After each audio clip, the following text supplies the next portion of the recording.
Normally, as an affiliate marketer, you would have to do all of this yourself, making it a complicated and long journey where you've got to be intermediate or expert level before you can ever convert any leads. So in the short term, what you're doing is you're just like buying leads from whatever source, sending in emails and no one opens, and you're just dealing with it, thinking, well, I'm new.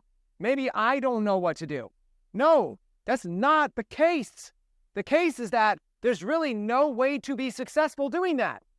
It's not that you're new. It's not that you don't know what to do. It's just that that model doesn't work. Sorry.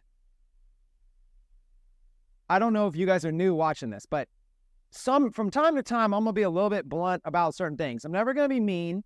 I'm never going to get angry with you, but I'm going to try to be the mentor that I wish that I had when I was in your position. And sometimes it's better to hear what you need to hear than what you want to hear. And I'm telling you right now, like, that stuff just doesn't work. It just doesn't work. It doesn't. How do I know? Because I deal with hundreds of customers.